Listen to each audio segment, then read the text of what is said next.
Hello and welcome back to another episode of Headspace Diaries. And today we will be talking about the much awaited experiment from social psychology, the Asch's conformity experiment.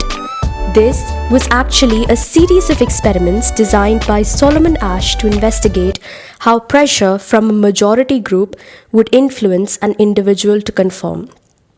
So let's get into it. Solomon Asch was a Polish-American Gestalt psychologist and a pioneer in social psychology. He grew up in Poland, and when he was 13, he emigrated to Manhattan. An interesting fact about him is that his friends called him Schleim, or Schleim. I'm not sure if I'm pronouncing this correctly. One of his main advisors and close friends was Max Wertheimer, one of the founders of Gestalt psychology himself. So by now you will have heard the word Gestalt a couple of times, and if you are wondering what it is, don't worry, it is just a school of thought. In our earlier episodes, we had discussed that the field of psychology was dominated by different schools of thought during different eras, which coincided with the scientific inventions and breakthroughs in the world. Some of those were structuralism, functionalism, behaviorism, and more. Gestalt psychology is one of those schools. It focuses on perceiving the whole rather than the sum of its individual parts. If this sounds confusing, don't worry, we'll talk more about these schools later. So, how did Asch devise an experiment that became one of the classic studies in psychology? He chose 50 male students from Swarthmore College to participate in what he called a vision test. So, if you've been following along with the previous episodes, then you will know that this is deception. And sometimes deception is integral in a study to avoid demand characteristics. The procedure was a simple line matching experiment. The participants would be shown a line and would have to select a line of the same length from a few options that were presented. Then he placed a naive participant in the room with 7 Confederates who agreed on an incorrect option. The naive participant had no idea that the other 7 participants were Confederates or actors in on the experiment. So they sat together in a line around a table, and the real participant was positioned in such a way that he was typically second to last. This meant that he would hear the majority answers before he answered himself, which is a neat trick. Now, in the first few trials, all the Confederates gave the correct answer, so the naive participant would feel at ease and confident in the task. However, on the critical trials, the Confederates had been instructed to unanimously give the wrong answer. And there were 18 trials in total, and the Confederates gave incorrect answers on 12 of them. I still remember how this experiment was taught to us in class. Our professor had decided to demonstrate this experiment by choosing a select group of students and making them Confederates. One of my friends had been the naive participant. The result? She conformed a majority of the time.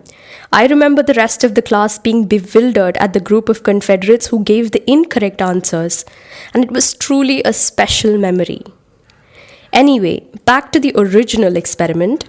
The independent variable here was the presence of group pressure, whereas the dependent variable was the participants' response on each critical trial.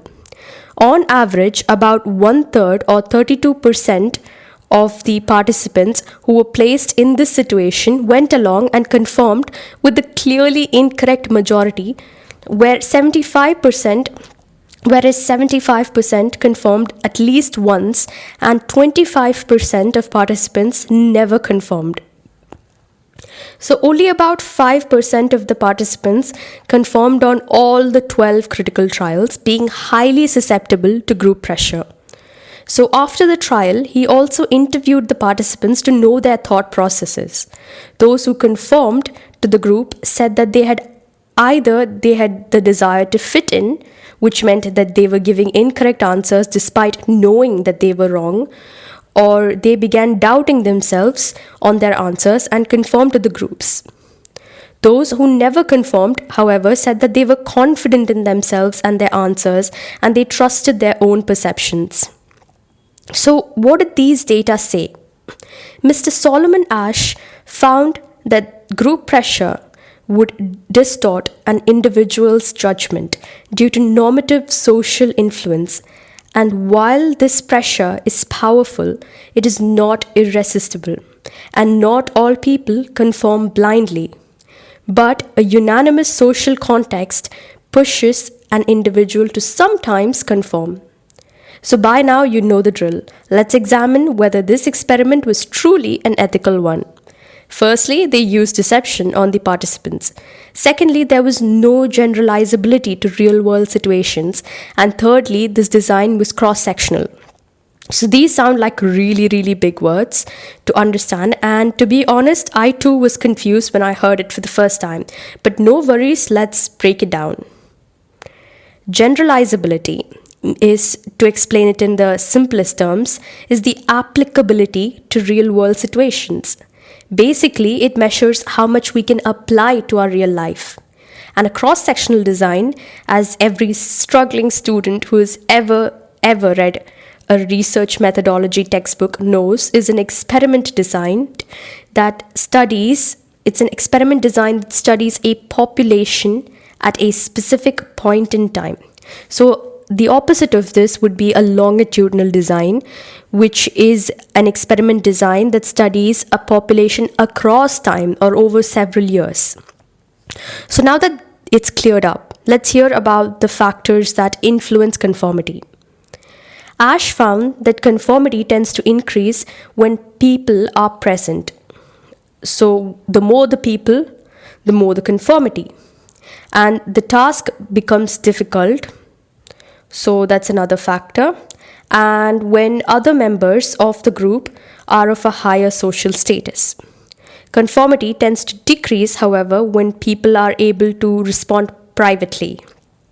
So in today's episode, we looked at conformity and why people sometimes go along with another's opinion even when they believe differently, and how to influence another person's answers.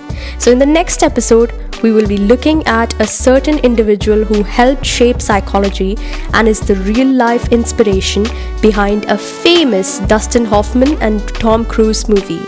So stay tuned to find out who this savant is. Thank you for listening to Headspace Diaries. If you like this episode, share it with your loved ones and feel free to comment down below your guesses about this mystery person.